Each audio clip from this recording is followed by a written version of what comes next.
Hello, I am Kodili-nye. We are bringing to you the 1 year celebration speech by Governor Alex Otti, the executive governor of Abia State, speaking to Abians and others over the 1 year celebration. I am Kodili-nye, the son of wonderful. Remember to share this. Remember to subscribe. Remember to go to the comment section, like and comment. Very, very important. Thank you for all that you have done. And let's just stay and watch. And we'll come back after. If there is time, we'll discuss we discuss in about this speech in subsequent videos. God bless you. Stay tuned. May 29, 2023 was not significant for the mere fact that there was a change in pattern from one administration to the other. While it is very noteworthy that an opposition party came to power for the first time in our state since the return of democracy in Nigeria 25 years ago, the most remarkable import of the events of that rainy Monday at the Umuahia Township Stadium 12 months ago is the message we sent to the world that the will of the people will always triumph, no matter how hard their traducers try. While the state had existed for almost 32 years before May 29 last year, the joy on the faces of our people at home and abroad tells us the story of freedom on one hand and great expectations on the other. The excitement that greeted our swearing-in ceremony was more telling because of the anxiety that had gripped the land a few days earlier, following an attempt to derail our course through a strange judicial pronouncement from Kano, even after our resounding victory at the poll. I want to thank you, Umunem, for your unyielding faith in democracy, for believing that the power of the ballot is the strongest force for the social and economic transformation of a society. You are the real heroes of the new Abia and deserve the admiration of the world for what you have collectively achieved. You refused to give in to despair and the cynicism that would normally follow a long period of disappointment. It has been 12 months and today presents us two unique opportunities. One, to pat ourselves on the back for moving away from the old system that pauperized the majority to a new order that places the interests and welfare of the people at the center of decision making. This day also presents us an opportunity to take stock, evaluate what has been achieved, identify where mistakes had been made, because ultimately there are no human endeavor without errors, and then, of course, plan for the next 12 months. The beauty of democracy, beyond the demands of periodic election, is the opportunity it affords leaders to regularly interface with the people and feel their pulse. In the last 1 week, we have toured all the senatorial districts in the state to talk to them and learn from our people at the grassroots. The interest and enthusiasm shown by Abians across the zones point to the evolution and the expansion of the democratic space in our dear state. It is heartwarming to know that our people have become more passionate about democracy, using every available opportunity to make their views and sentiments on the important issues of the day known. I'm glad to have interfaced with several community and religious leaders, youth and women groups, and of course, the political leaders who shape opinion in various parts of the state. I can assure you that the inputs received shall be carefully considered and factored into our program as we begin the second year of our administration. The last 12 months have presented a special learning opportunity for us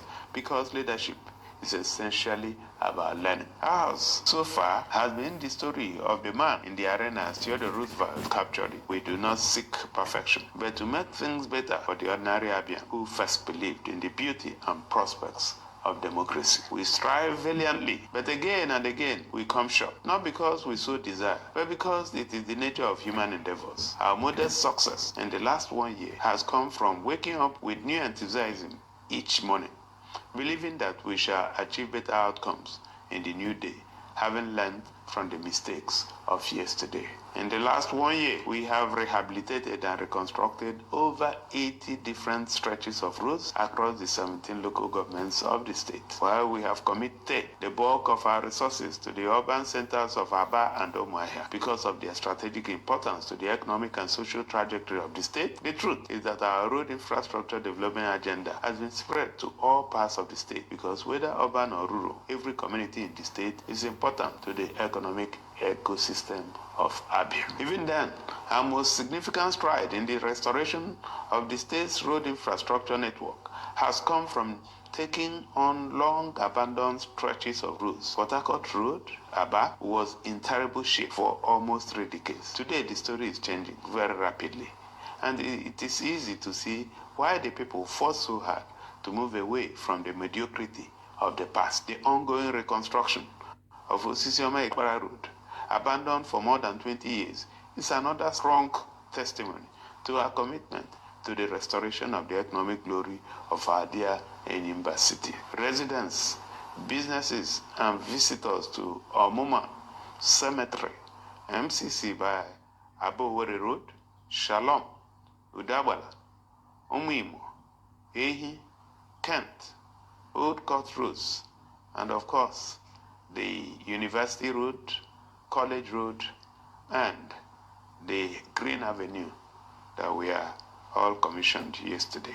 The experiences can testify to the difference that has been made in the last 1 year. Across Umuahia, motorists and commuters now move around the city and across the suburbs with greater ease, unlike what was obtainable 12 months ago when the major roads in the city were littered with potholes that pose multiple dangers for road users. Later today, we shall commission the 6-lane, 3.5-kilometer Osa Road, which was reconstructed and expanded to ease traffic flow and enhance the aesthetics of the capital city of Umuahia. The reconstruction of the Umuahia, Uzuakole, Ohafia, Arochukwu, Ndiokereke, Uzuabam, and the construction of the Nonya, Isukwato roads, covering 5 different local governments across Abia Central and Abia North senatorial districts, are designed to expand the frontiers of opportunities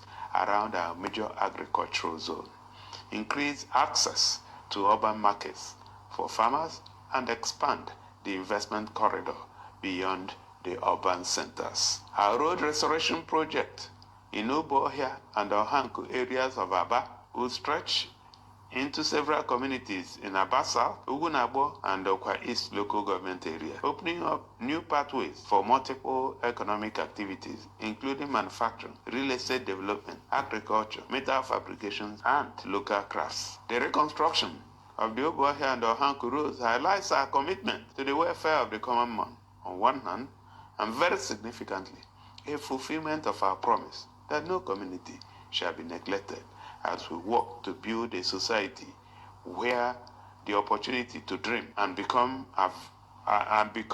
is available to all, irrespective of their economic and social backgrounds. To be clear, we are not just expanding and improving the network of roads to score some political points. Our objective is more profound, and as I have said in many occasions, roads for us are gateways to economic prosperity. This is why we have so far focused on roads with direct economic importance to our largest populations. Beyond roads, we have also taken the bull by the horn in the area of security, making very strategic investments to keep our communities and our neighborhoods safe and secured. 12 months ago, our roads, markets, and forests in Umunnochi and the Isukuato local governments were playgrounds for kidnappers, armed robbers, and sundry criminal groups who made life unbearable for our people through incessant kidnapping for huge ransoms, robbery, and in some cases, murder. Right from the inauguration podium, we served quit notice to the criminals, making it clear that no inch of space in the territory of the state shall be accommodating to them. Weeks later, we launched the Operation Cross Joint Security Force with a clear instruction to take the battle to the criminal. Today, the situation is completely different, and our people are now free to go about their legitimate endeavors without fear of attacks or harassments. In the few cases where our resolve had been challenged, we have also responded in a manner that left no one in doubt that we are not prepared to compromise on the security of our people and businesses. I want to specially thank our security team, the leadership of the various security and intelligence agencies working in the state, and the operatives of their hard work and commitment. One critical front where great improvements have been recorded in the last 1 year is in the area of urban waste disposal. 12 months ago, it was difficult to walk through the streets of our urban centers and breathe freely. One of the first steps we took on assumption of office was to declare an emergency on waste management. We set up a crack team with a clear directive to rid the streets of the mountains of refuse and have become major landmarks. 12 months after, things are looking better, and we intend to keep improving until we reach the point where the initiative is entirely driven by the people. The Labour Party government in Abia emerged in large part because of the untiring support of the workers who believed our promise that we shall pay them their entitlements as and when due. At our inauguration, we made a firm declaration that every legitimate employee of the state government shall be paid on or before the 28th of every month. I am glad to report that in the last 12 months, we have honored our promise to the workers, as not for once have we defaulted on our commitment to pay on a deadline that became the new standard. We promised earlier in the year to raise the take-home pay of our hard-working civil servants in the light of the present economic realities. Our proposal has been delayed by the difficulty in reaching an agreement on the new minimum wage between the organized labor unions and the federal government. We are, however, conscious of our promise, and as soon as a headway is made, Abia will be among the first to pay whatever becomes the new minimum wage. The patience, understanding, and sacrifices of the workers are very much appreciated and shall never be taken for granted. We have kept our bargain with our senior citizens through regular and full payment of their entitlements. Recently, it became a policy of the state government to pay pensions before the 28th of every month, and we have kept faith with that important obligation. The present government in the state appreciates the place of the senior citizens and shall continue to prioritize their welfare. A very important promise we made during the campaign was to provide soft loans for our micro, small, and medium-scale enterprises to support and grow their businesses. I'm glad to announce that I recently gave approval for 1 billion naira revolving loan scheme for micro, small, and medium-scale enterprises across the 184 wards in the state. Through registered local cooperatives, our women, youth, and other demographics who run or intend to start businesses of their own can apply and get the funds they need.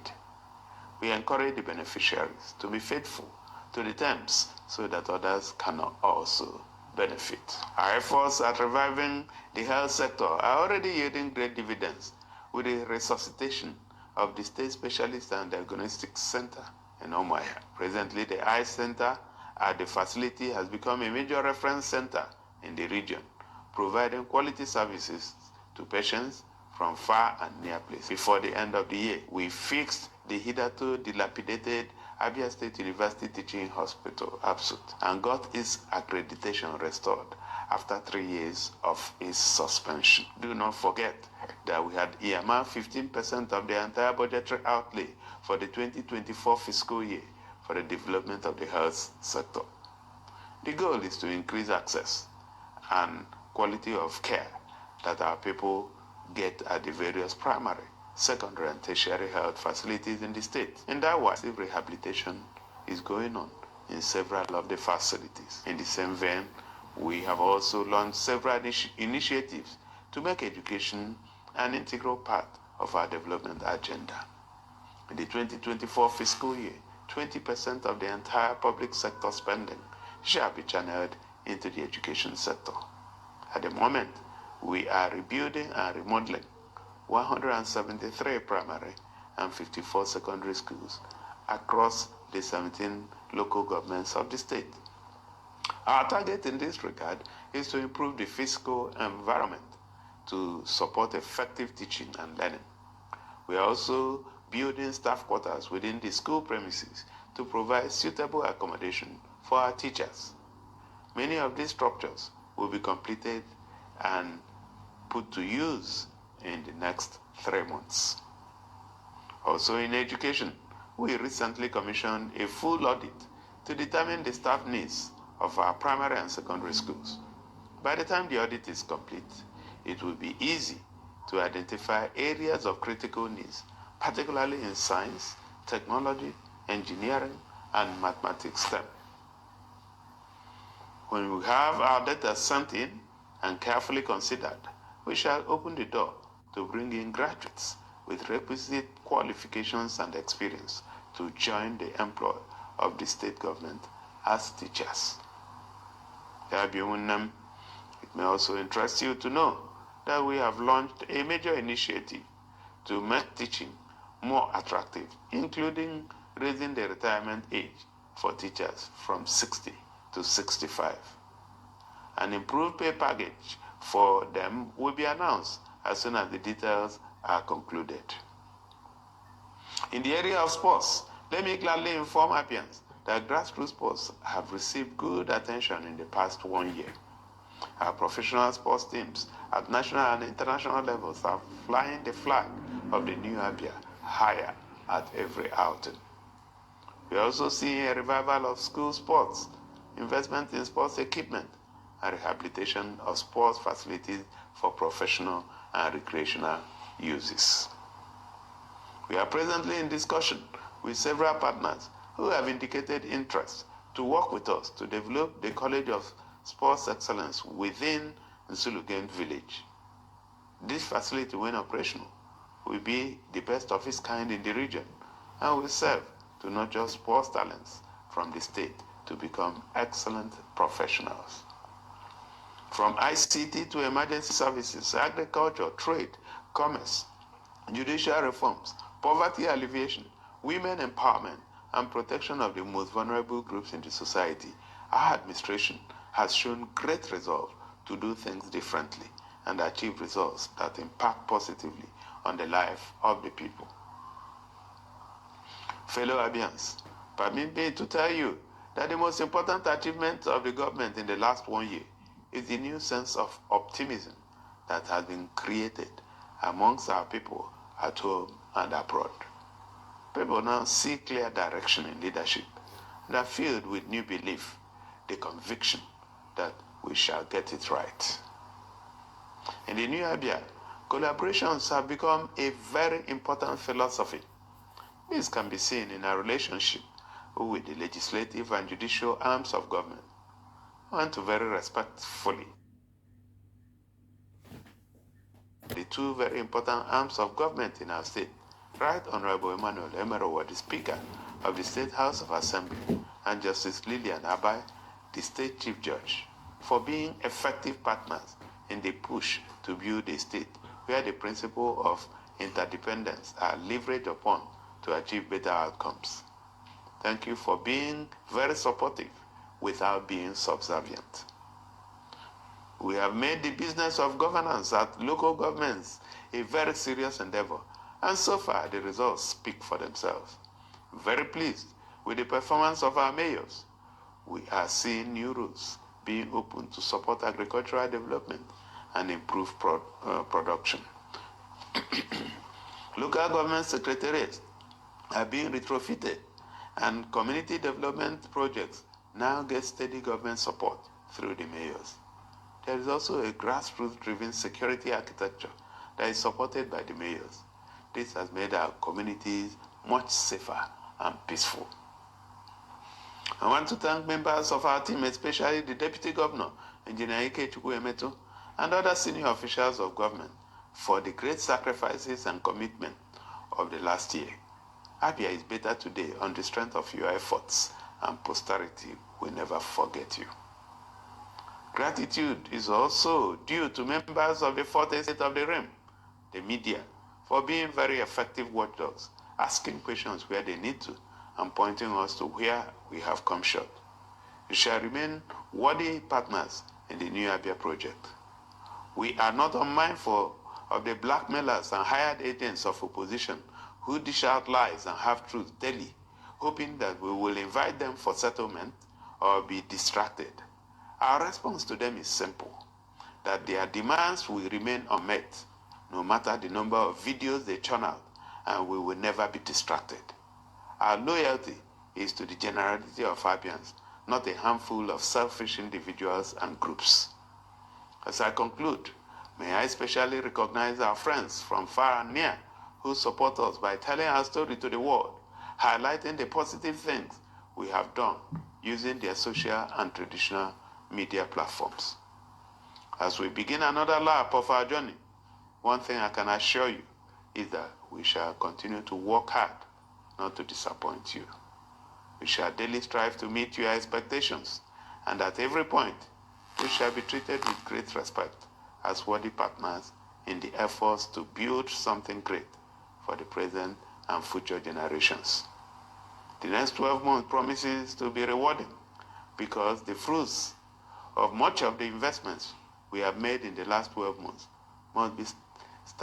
must have started coming forth, especially in the health, education, and transport sectors. Even then, we shall continue with our aggressive road infrastructure development in many more communities. Furthermore, we shall also unveil a series of initiatives to cushion the storms of the present economic realities on individuals and families. Additionally, we shall train thousands of Abia youths in marketable, in-demand skills. We shall give them the leverage to establish themselves economically wherever they go. Arrangements in this regard are already concluded. Our dream is to make Abia a major hub for quality skills for the global market. It shall be challenging, but if there's one thing I have learned from our history, especially since the beginning of the Fourth Republic 25 years ago, it is the fact that we are built to conquer and win, irrespective of the opposition we face. Distinguished ladies and gentlemen, Umunnem Diabia, thank you very much for listening, and may God continue to bless you.